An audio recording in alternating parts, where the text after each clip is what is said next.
Bueno, yo en primer lugar agradezco la invitación y la verdad que me felicito de que haya hablado primero Eduardo Fidanza.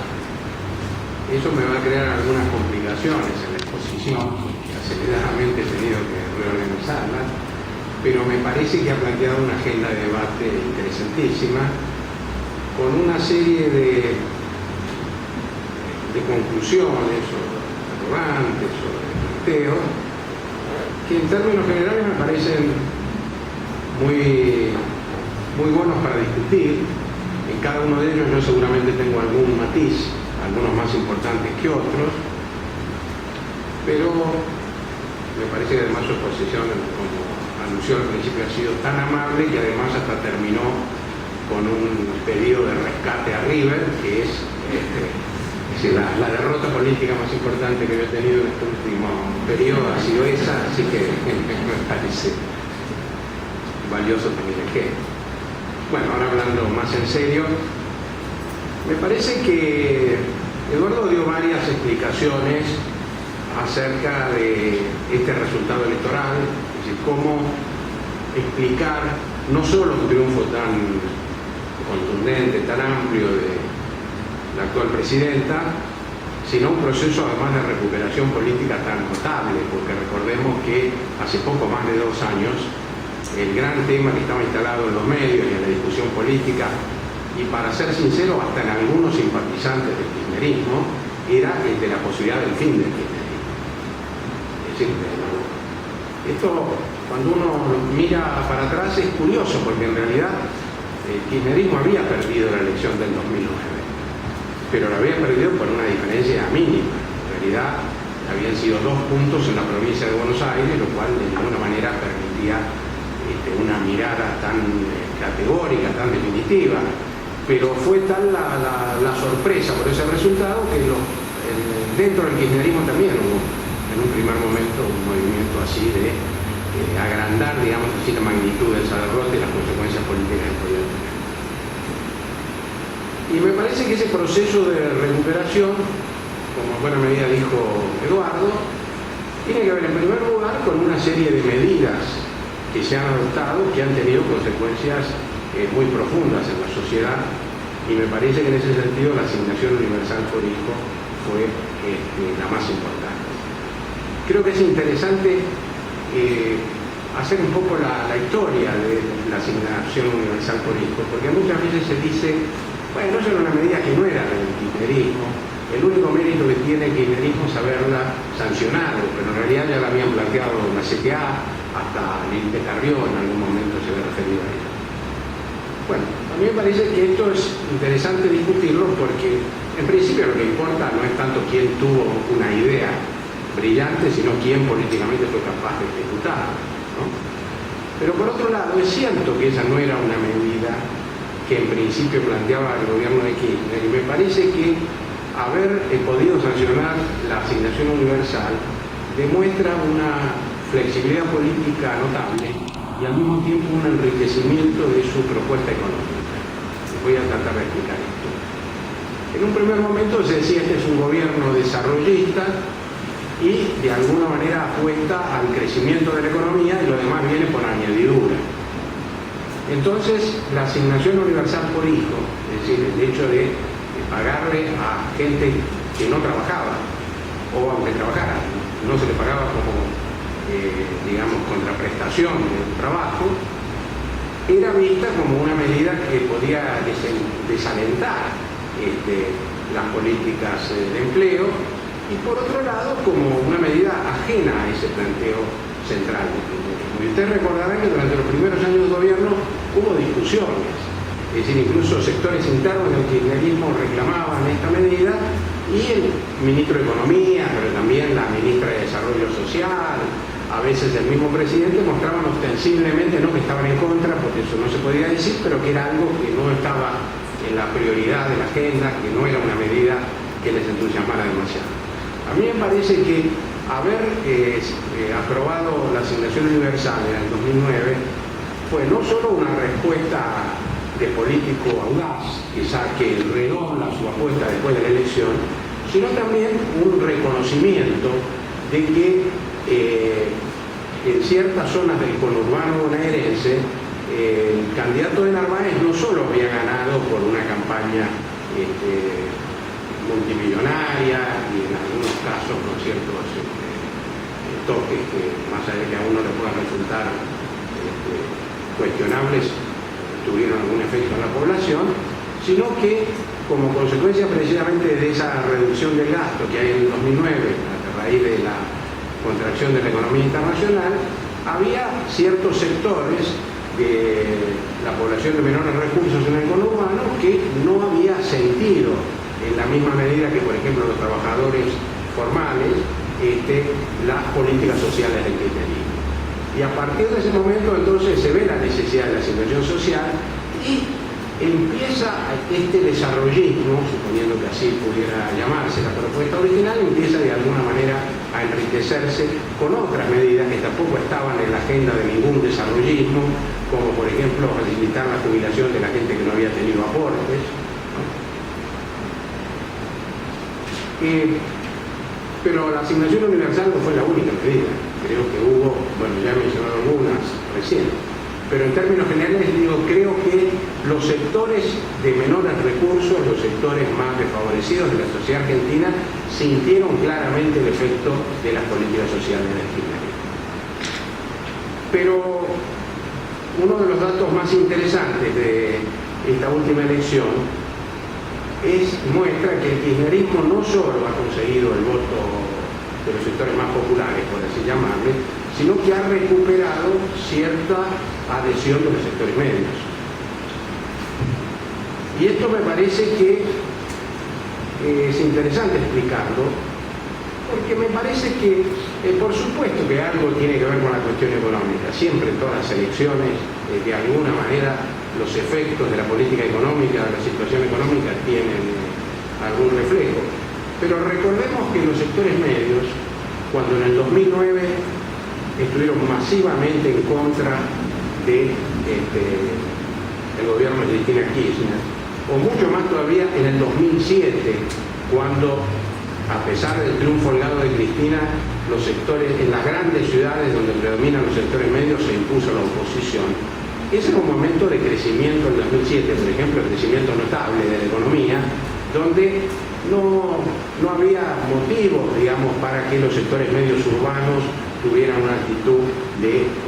desapego, de desconfianza, de enfrentamiento con el gobierno. Y si recordamos situaciones tan curiosas como las que se dieron en el conflicto con el campo, donde yo creo que la gente del campo sí sabía por qué se oponía, más allá de análisis que uno puede hacer, de la corrección o no de las medidas tomadas por el gobierno, recordemos que en los centros urbanos había sectores políticos que trataban de explicar cómo la suba de las retenciones iba a perjudicar al conjunto de la población y que realmente no lo lograron. Es decir, lo que hubo fue un efecto político, dado que en esas mismas ciudades donde la presidenta había perdido la elección en el 2007, bueno, hubo muchos sectores políticos que tomaron el tema del campo como eje o como bandera unificadora para... Quiere decir entonces que no podemos explicar hoy, me parece, todas estas, perdón el tono categórico a veces, todo esto más que relativo, pero me parece que no podemos explicar esta adhesión de los sectores medios por la mejora de la situación económica, a pesar que tantos años de crecimiento de la economía finalmente terminan teniendo influencia, eso es cierto, pero me parece que han jugado otras cosas aquí que tienen que ver con en primer lugar, los sectores opositores que tenían, de algún modo concitaban las simpatías de los sectores medios, han terminado en una debacle que después trataré de explicar, pero que es muy evidente. Y por otro lado, me parece que el kirchnerismo ha tomado algunas medidas, pensemos por ejemplo en la ley de matrimonio igualitario, ¿no? Es difícil saber cuántos son los sectores de la población que consideran esa reivindicación como una medida fundamental y deciden su voto en función de eso, pero lo que me parece que está claro es que hay una agenda del progresismo en la Argentina que antes el kirchnerismo podía ser visto por algunos sectores como ajeno a esa agenda y Y creo que a partir de la política de derechos humanos, la política internacional y la ley de matrimonio igualitario, yo agregaría también la ley de medios, pero puede haber otros debates en torno a eso, como planteaba Eduardo, me parece que a partir de estas 4 medidas no hay ninguna duda que el sector de digamos, la fracción, por así llamarle, de las clases medias argentinas, que generalmente ha sido sensible al discurso progresista, hoy tiene un problema con el kirchnerismo. Y digo que tiene un problema porque muchos lo han votado, muchos no lo han votado, pero ya no resulta tan fácil explicar esa no adhesión. Por otro lado, me parece que hay algo tal vez más general y más importante que todo esto, y es lo que con los medios de comunicación en general se llama la reaparición de la política. En realidad estamos en tiempos de aniversarios, ¿no? Hoy es el aniversario de la muerte de Kirchner, pero en diciembre se cumplen 10 años del 2001. 10 años y en algún sentido parece que fuera un siglo, ¿no? Porque acordémonos, en 2001 era la época en que los políticos no podían caminar por la calle, y donde el nivel de cuestionamiento al que había llegado la actividad política era ya insuperable. Y yo creo que ese cuestionamiento, si bien tenía que ver con muchas cosas, la corrupción, la degradación del discurso político, pero me parece que fundamentalmente tenía que ver con la idea cada vez más acendrada en la población de que la política no servía para nada, ¿no? En realidad, esto no voy a desarrollar demasiado, porque todos lo hemos dicho muchas veces, pero después de un presidente que había dicho que mejor que no había dicho cuál era su programa, porque si no, no lo hubieran votado,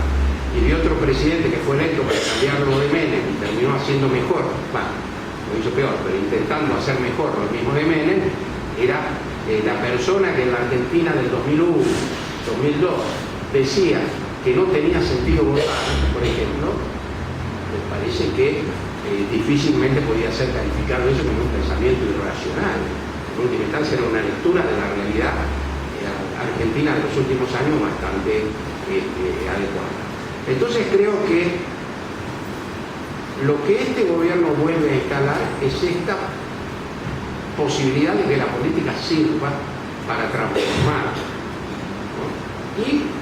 lo hace a través de algunas medidas que los gobiernos anteriores,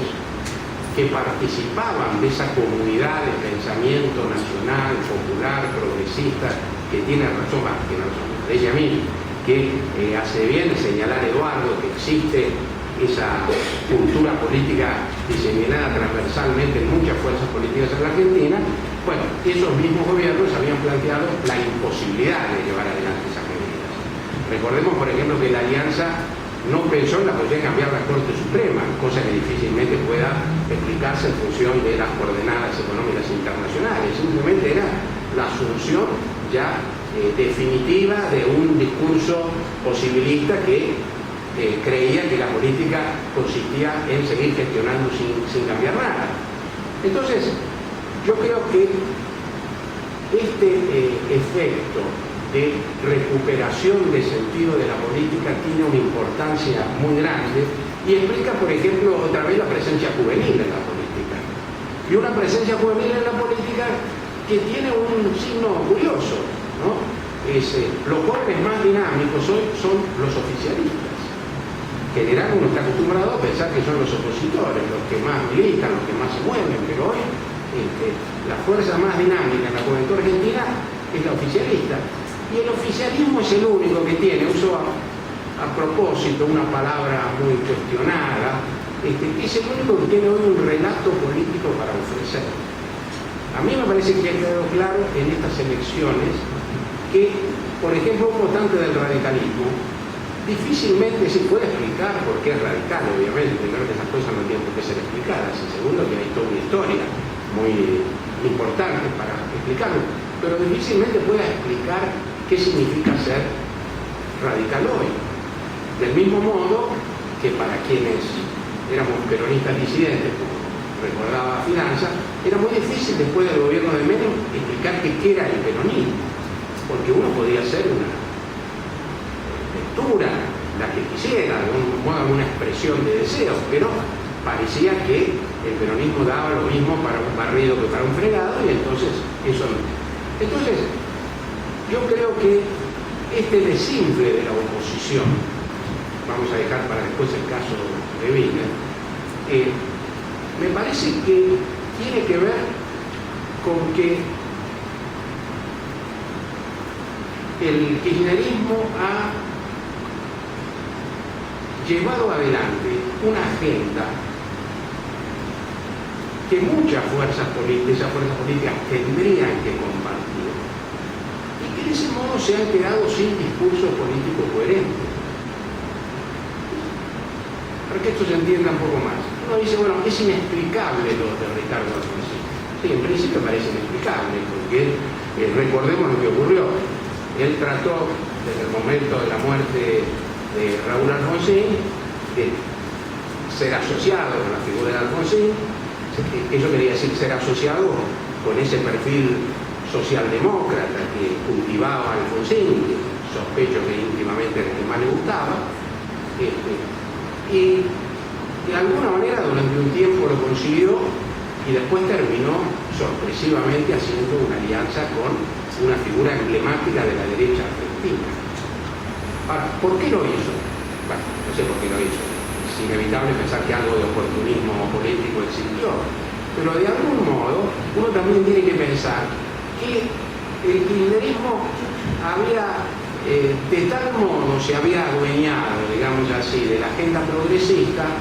que quienes decidieron no acompañar al gobierno, lo cual no siempre es la peor política para la oposición, porque algunos creen que como están en la oposición tienen que hacer cualquier cosa con tal de ganarle al gobierno, porque si no son opositores. Pensemos que si Alfonsín, por ejemplo, se hubiera aliado con Wiener y hubiera acompañado este proceso con críticas al gobierno, pero señalando también cuántas eran las cosas con las que estaba de acuerdo,